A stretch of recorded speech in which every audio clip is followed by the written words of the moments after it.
히브리서 13장 1절부터 13장을 다 볼 텐데요. 봉독은 1절부터 8절까지 하겠습니다.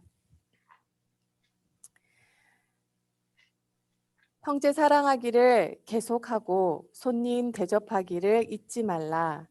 이로써 부지 중에 천사들을 대접한 이들도 있었느니라.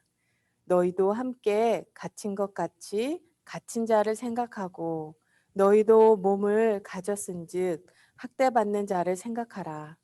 모든 사람은 결혼을 귀히 여기고 침소를 더럽히지 않게 하라. 음행하는 자들과 간음하는 자들을 하나님이 심판하시리라. 돈을 사랑하지 말고 있는 바를 족한 줄로 알라. 그가 친히 말씀하시기를 내가 결코 너희를 버리지 아니하고 너희를 떠나지 아니하리라 하셨느니라. 그러므로 우리가 담대히 말하되 주는 나를 돕는 이시니 내가 무엇을 하지 아니하겠노라. 사람이 내게 어찌하리요 하노라. 하나님의 말씀을 너희에게 일러주고 너희를 인도하던 자들을 생각하며 그들의 행실의 결말을 주의하여 보고 그들의 믿음을 본받으라. 예수 그리스도는 어제나 오늘이나 영원토록 동일하시니라. 푸른 마르고 꽃은 시드나 하나님의 말씀은 영원히 서리라. 아멘. 아멘. 이 새벽에 하나님께서 정말로 풍성한 은혜를 성도님들 계시는 각각 처소마다 부어주시기를 소망합니다. 히브리서를 처음 시작할 때요, 제가 말씀드렸을 거예요. 정확하게 히브리서는 정확하게 누가 썼는지 밝혀지지 않았습니다. 이렇게 누가 썼는지도 밝혀지지 않은 히브리서를요, 정경에 넣는 과정에서 많은 어려움이 있었습니다. 그럼에도 불구하고 누가 썼는지도 알지 못하는 이 히브리서를요, 정경에 넣은 이유는요, 그 내용이 너무너무 중요했기 때문입니다. 히브리서는요, 정확하게 예수님이 누구신지를 설명하는 편지입니다. 왜냐하면 예수님이 누구인지 주님을 믿는 만큼 견딜 수 있기 때문이죠. 이제까지 예수님이 누구인지를 설명했다면 이제 마지막으로는요, 마지막 장에서는요, 예수를 믿는 사람은 어떻게 살아가야 되는지를 이제 13장에서 말하고 있습니다. 말틴 루터가요, 1517년에 종교개혁을 했습니다. 근데 사실요, 종교개혁을 하기 전부터요, 이미 종교개혁에 관한 많은 밑작업이 이루어진 상태예요. 왜냐하면 그때 당시 교회의 개혁이 필요하다는 것은 누구나 공감하고 있었던 부분이죠. 다만 문제는 누가 고양이 목에 방울을 달 것인가가 문제였던 거죠. 그때 당시 절대적인 권력과 조직체였던 교황청, 카톨릭 교회에 맞서서 싸운다는 것은요, 곧 죽음을 뜻하는 거거든요. 부패한 생활과 그 베드로 대성당을 짓기 위해서요, 금고가 바닥이 난 교황청은 이제 면죄부라는 것을 사용을 해서 그 빈 금고를 다시 채우기로 결정을 했죠. 이때 사제들이요, 이렇게 설교를 했다고 합니다. 누구든지 회개하고 기부금을 내면 죄를 용서받을 수 있습니다. 돈이 이 상자 속에 짤랑하고 들어가는 순간 영혼은 지옥의 불길 속에서 튀어나오게 됩니다. 이렇게 설교를 했다고 하더라고요. 이것에 맞서서 루터가 구원은 오직 믿음을 통하여, 오직 믿음을 통하여 받는다고 외쳤던 거예요. 근데 문제는요, 그런 교황청에 부패된 잘못된 그것으로 인해 맞서서 싸우다 보니까요, 이제 반대적으로요, 구원받은 사람들의 삶 속에서 반드시 일어나야 되는 삶의 변화에 대해서는 등한시하는 일이 발생하게 된 거죠. 그게 지금 현대 기독교까지 흘러내려오고 있는 상태입니다. 그러나 성경은요, 믿음 따로 행위 따로 나눠보지 않습니다. 예수님은요, 너희가 열심히 기도하라, 네가 열심히 예배하라, 네가 열심히 신앙생활하면 세상 사람들이 너희가 내 제자인 줄 아니라 하지 않으시고요. 너희가 서로 사랑하면 세상이 너희가 내 제자인 줄 아니라 믿음과 행위를요, 같이 보고 계셨어요. 믿음과 행위가 함께 간다는 거죠. 진정한 믿음이 있는 곳에는요, 선한 행동이 함께 간다는 것을 성경에서 볼 수 있습니다. 히브리서를 마무리하면서요, 히브리서 저자는요, 예수님을 믿는 사람들의 삶에 대해서 말하는데요. 참 신기하게도요, 교회 안에서 어떻게 살아가야지는 얘기를 하는 게 아니고요, 교회 밖에 있는 시간에서 예수를 믿는 사람들은 어떻게 살아가야 되는지를 말하고 있습니다. 레비 삭개오라는 월크 메럴이라는 책이 있어요. 제가 여기 있는데요. 제가 하도 많이 읽어서 이렇게 집나게 들고 이렇게 담아놨는데요. 이 책이 이제 직장 사역을 하시는 목사님이세요. 제목이에요. Connecting Sunday Worship to Monday Work입니다. 주일 예배 월요 업무로 이어가기. 직장 사역을 하죠. 한국에서도 비슷한 책으로 월요일의 그리스도인이라는 책이 이제 발간되었는데요. 이 두 책에 공통적으로 강조되는 부분은요, 주일날 주님과 함께 예배드리고 교회를 섬기는 것도 참 중요한 일이지만, 그렇지만 월요일부터 토요일까지 직장에서 일터에서 거기서 어떻게 할 것인지 직장 사역을 하다 보니까요, 그것이 더 중요하다라는 거예요. 특히 불신자들의 눈에는요, 믿는 사람이 주일날 함께 예배드리고 섬기는 거에 대해서 그렇게 크게 감동을 받지 않는데요.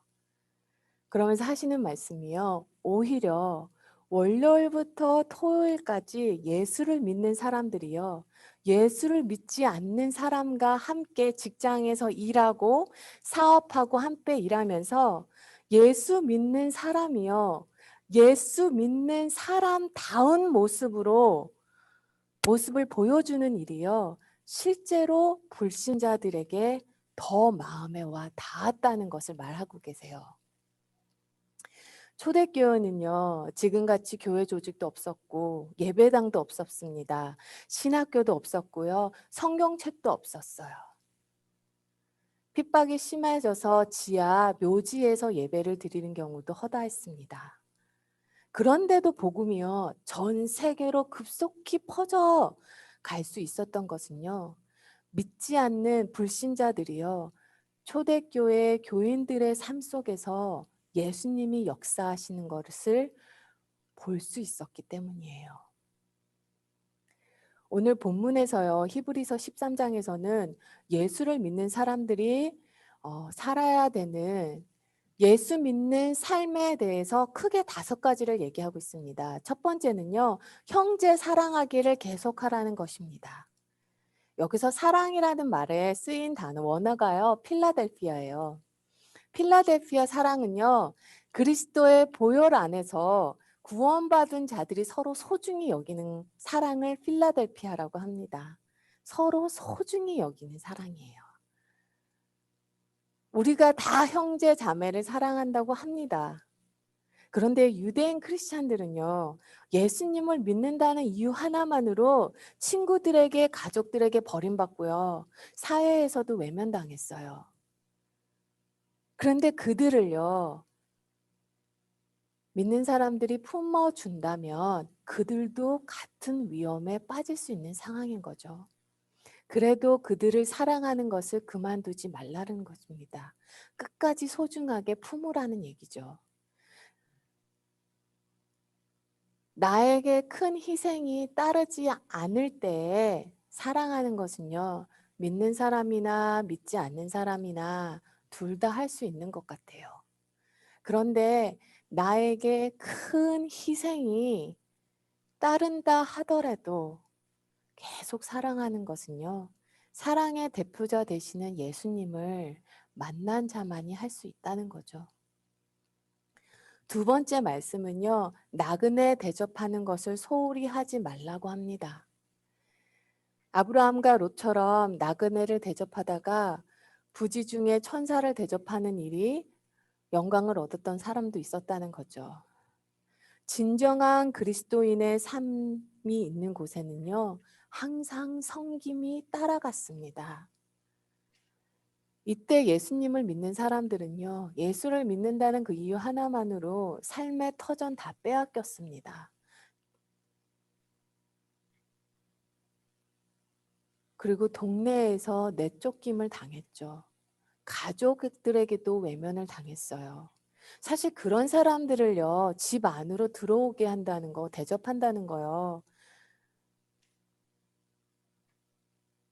그리고 그때 당시에는 순례자들이요.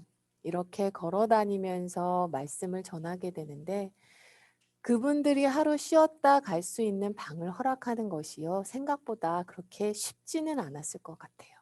하루 벌어 하루 먹고 사는 삶인데요.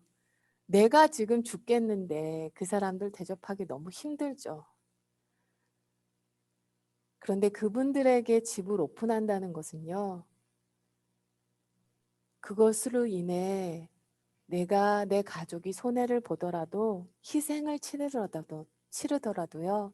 예수님이 더 좋은 사람만 할 수 있다는 거예요. 셋째는요. 예수를 믿는 사람들은요. 예수 그리스도 이름 때문에 감옥에 갇힌 자가 있다면 그 사람은 나와 함께 그리스도에게 속한 같은 지체이니 내가 직접 그러한 처지에 있는 것처럼 여기고요. 같이 아파하고 그들의 슬픔을 함께 나눈다는 거죠.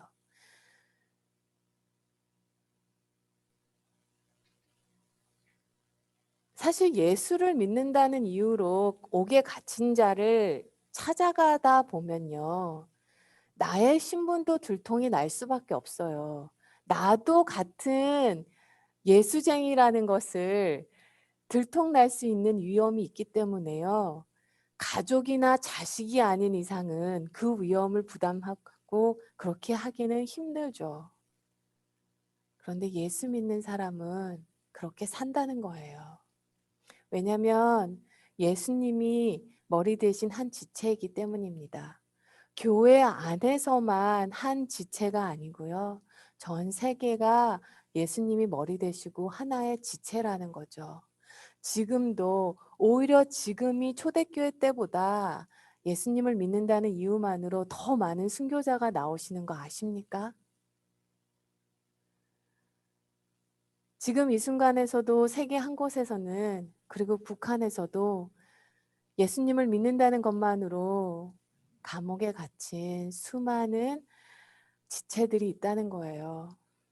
그들을 잊지 말고 나도 저렇게 될 수 있다는 마음이 있으면요. 안 도울 수가 없어요.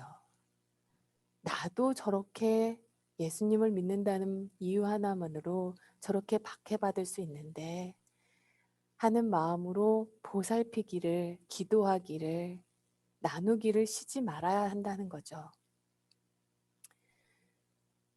히브리서 13장은요. 내가 정말 예수를 믿는다는 것이 내 삶 속에서 어떤 한 모습으로 나타나는지를 자세히 설명하고 있어요. 네 번째로는요. 예수를 믿는 사람은 가정에서 가장 잘 드러납니다. 아내가 지금 성령 충만한지 안 한지는요. 남편이 가장 잘 알고요. 남편의 영성은 아내의 얼굴을 보면 알 수 있다고 하죠. 마지막으로 5절. 돈을 사랑치 말고 있는 바를 족한 줄로 알라. 돈을 사랑하지 말고라는 말이요. 원어를 보면요. 원어로는 이렇게 되어 있어요. Your character is free from the love of money. 너의 성향이 돈을 사랑함으로부터 자유로운 성향이라는 거죠. 즉 나의 성향 자체가 돈에 대한 나의 성향 자체가 바뀐다는 거예요. 사람이 바뀐다는 것입니다. 예수님이 나와 함께 계신다는 것을 분명히 믿어지면요. 삶은 바뀝니다. 시간 쓰는 거, 돈 쓰는 거 다 바뀌게 되죠. 생활의 염려는요. 윤리적인 죄는 아니에요. 근데 예수님은요. 말씀하셨어요. 염려가 죄라는 것을. 왜냐하면 하나님과의 관계를 깨뜨리는 영적인 죄이기 때문이죠. 어느 신학자가 이런 말씀을 하셨죠. 현재 이 시대에서 돈은 성령이 교회에서 해야 될 일을 가져가 버렸다. 성도들이 성령님을 의지하기보다 돈을 더 의지하는 거죠. 제가 히브리서 13장을 이렇게 보면서 가장 많이 은혜 받았던 말은요. 바로 13장 5절 말씀이에요. 13장 5절 말씀이요. 돈을 사랑하지 말고 있는 바를 족한 줄 알라. 그가 친히 말씀하시기를. 여기서 그가 친히 말씀하시기라는 말은요. 예수님이 친히 말씀하시기를요. 내가 결코 너희를 버리지 아니하고 너희를 떠나지 아니하리라 하셨느니라. 이 부분을요. 원어로 읽어보면요. 예수님이 친히 말씀하시기를 내가 결코 너희를 버리지 아니하고 결코 너희를 떠나지 아니하리라. 원어에는 이렇게 써 있습니다. 결코라는 말이요. 4번이나 들어가 있어요. 주님이요. 그렇게 반복하면서 말씀하신 경우가 흔하지 않는데 이 한마디에 결코라는 말이 4번이나 들어가 있습니다. 내가 결코 너희를 버리지 않고 결코 너희를 떠나지 않으니라. 이 말씀이 진짜 믿어진다면요.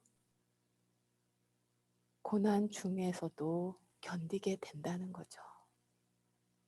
하나님 살아계신가 봐. 하나님 나와 지금도 함께 하시나 봐. 고난 중에서도 이 고백이 나온다는 얘기입니다. 우리와 함께 계시는 주님을 믿는 만큼 염려를 맡길 수 있어요. 빛이 임하면 어둠이 사라지는 것이 당연하듯이요.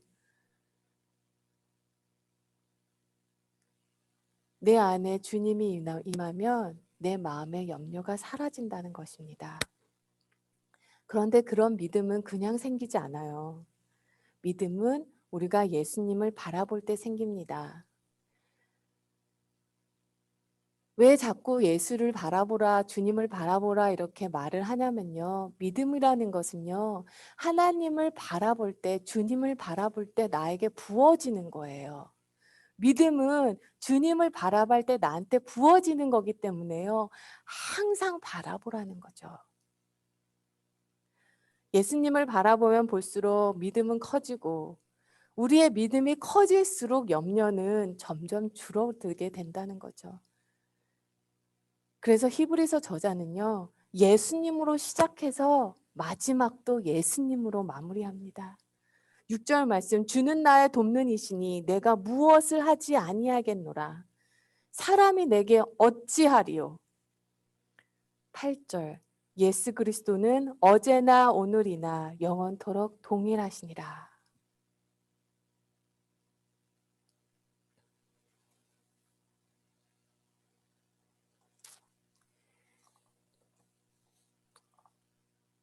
히브리서 저자는요. 알고 있었어요. 예수님을 믿는다는 거 하나만으로 삶의 터전 다 빼앗기고 가족으로부터 외면당하고 친구, 동네 사람들에게 다 외면당하고 생업의 길이 막히고 감옥에 갇힌 그들을 알고 있었습니다. 그런데 아무런 죄 없으신 예수님, 성문 밖 골고다 십자가 상에서 그 보혈을 흘리신 예수님을 바라보라는 거예요. 예수님은 자기 피로써 백성들을 거룩하게 하기 위하여 성문 밖에서 고난받으신 예수님을 바라보라는 것입니다. 나병 환자, 피부병 환자, 질병이 있는 사람들은요. 성문 안에서는 절대 살 수 없었습니다. 성문 밖에서만 살 수 있었어요.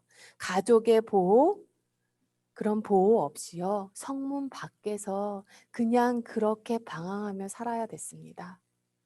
예수님이 그런 취급을 받았다는 거예요. 그런 예수님. 성문 밖에서 다 태워진 듯이 고난과 죽음을 당하신 예수님을 바라보고요. 우리도 그렇게 살기를 두려워하지 말라는 거예요. 받은 은혜를 굳게 지키라는 것입니다. 이 땅에서 예수님을 믿는 삶은요. 축복받은 삶이지만 평탄한 삶은 아닙니다. 우리가 이렇게 성령 충만 하면요. 왠지 스타벅스에서 커피 한 잔을 마시면서 묵상을 하면서 편안하게 마음이 심령이 편안한 것을 성령 충만이라고 생각하는 수 있는데요. 하나 질문을 해보면 돼요. 사도 바울이 성령 충만했습니까? 성령 충만했어요. 근데 사도 바울의 삶이 평탄했나요? 아니죠. 스데반 집사가 성령 충만했나요? 성령 충만했어요.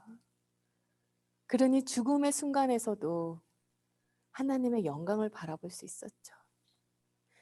성령 충만이라는 것은 고난과 어려움이 없는 것이 아니라 영혼에 닻이 있다는 것은요. 잔잔한 바다를 약속하는 것이 아니라 풍랑과 비바람이 있다는 것을 말씀하세요. 그러나 결코 떠내려 내려가지 않는다는 거예요. 예수님을 따르는 삶에는 고난이 있을 수밖에 없고 남을 섬기는 삶에는 고달픔은 있을 수밖에 없습니다. 하나님을 닮는 자 사람에게 기운다고 했습니다. 사람을 섬기고요. 사람을 품다 보면 마음 상할 수 있는 일 생길 수밖에 없습니다. 지쳐 중간에 그만두고 싶을 때도 있습니다. 그런데 하나님께서 이렇게 마음을 주시더라고요. 영란아, 사람에 심고 하나님께로부터 거두자. 그게 예수를 믿는 사람의 삶이라는 거예요. 사람에 심고 하나님께로부터 거두는 삶.